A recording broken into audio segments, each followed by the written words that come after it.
You're not really ready until you're safe. Summer safely and drive calm.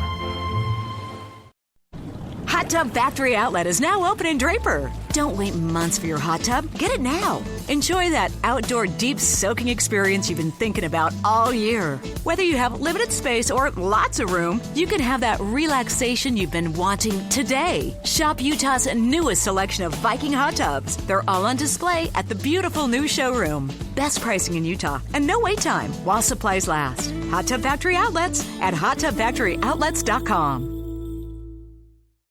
Pop-up storms expected this afternoon. Your all-day resource for critical breaking news, traffic and weather, and conversation about Utah's most important stories. Listen on any smart speaker, the KSL News Radio app, and in your car at 102.7 FM. KSL FM Midvale, KSL Salt Lake City, KSL News Radio, Utah's all-day companion for news. Good afternoon, 4 o'clock at KSL News Radio. I'm Jeff Kaplan. It's windy. It's 97 degrees. KSL's top story. Breaking news here on KSL. In the first 2 days of school, students are already getting notices to quarantine. KSL News Radio's Paul Nelson joins us live. He has details. Paul. Well, Jeff, this was happening in the Salt Lake County Health Department district. Health officials are not certain how many notices they actually sent out, but they say they likely sent out several of them. Salt Lake County Health Department spokesman Nicholas Rupp says students were likely exposed during school activities before classes began. It's entirely possible that students were exposed to COVID at school yesterday because of other students having COVID due to previous activities before school started. Rupp says unvaccinated kids, I should say vaccinated kids can still attend class, but they want those kids to be tested within 5 days. Unvaccinated kids are being asked to either stay home or wear a mask.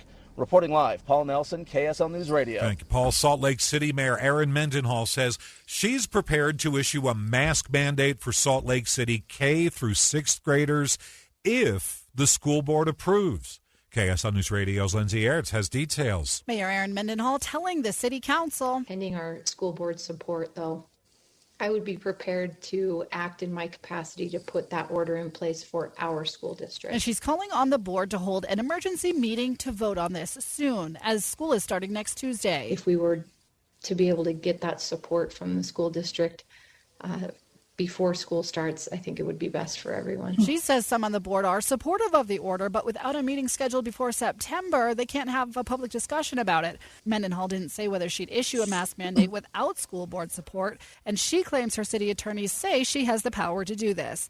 Lindsay Ertz, KSL News Radio. Another day of bad air quality along the Wasatch Front. KSL News Radio's Nick Wyatt says this could land more people in the hospital over the weeks ahead. The KSL Air Quality Network puts air quality in the Salt Lake area at orange, or unhealthy for sensitive groups. Intermountain Healthcare pulmonologist Dr. Denitsa Blagev says the bad air quality can increase risk of pneumonia, bronchitis, heart attack, and stroke. It can even increase the risk of getting COVID. And those negative effects don't always happen right away. Dr. Blagev says some of them can take up to 4 weeks to show up. The KSL Weather Center says we should see some storms over the next few days, which should help with the air quality, and there is some wild weather on the way. The National Weather Service says the storm activity they're expecting is quite unusual for Utah. Rain, hail, wind, thunder, lightning are all expected. Basically, everything except snow. Central and southern Utah could see wind gusts 60 miles an hour, quarter-sized hail. North of the Utah-Salt Lake County line, we could see microburst storms and up to 3/4 of an inch of rain. KSL's top national stories. The airport in Kabul has been secured, and now U.S. troops are working tirelessly to evacuate people there. They're filling military planes. ABC's Karen Travers has the latest. National Security Advisor Jake Sullivan told reporters Tuesday that people are now able to get to the airport in Kabul. What we are finding is that we are getting people through the gate. We are getting them lined up, and we are getting them on planes. But this is an hour-by-hour issue. Sullivan responded to questions about violence at Taliban checkpoints outside the airport. We are taking that up in a channel with the Taliban to try to resolve those issues.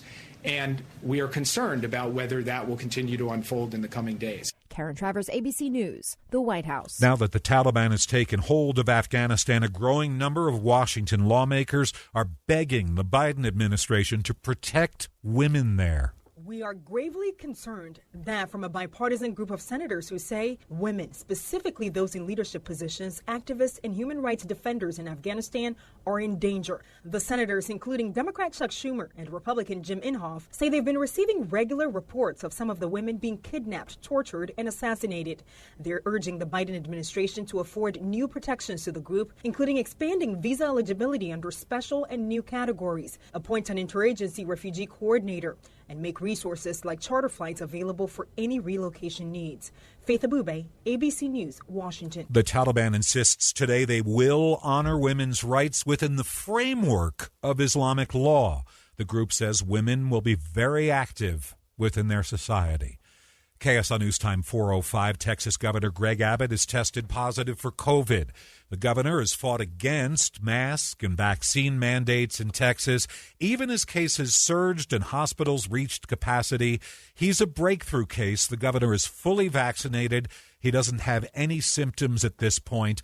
Governor Abbott was at a packed, mask-free indoor event just hours before he tested positive. ABC News has learned mandated masks in airports and on planes aren't going anywhere when the current rule expires in September. Here's ABC's Alex Stone.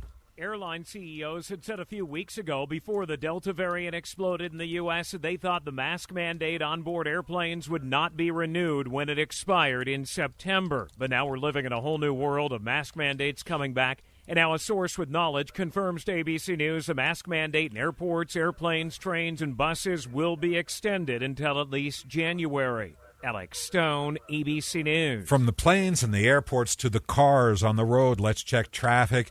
Len Thomas joins us. What's going on? Well, we're having a little bit of fun on the south end of the valley. It's actually not fun. The south interchange, the westbound I-215 ramp to southbound I-15 is closed, Jeff. This is due to a vehicle fire on the top of the cloverleaf there. Len Thomas in the KSL Traffic Center.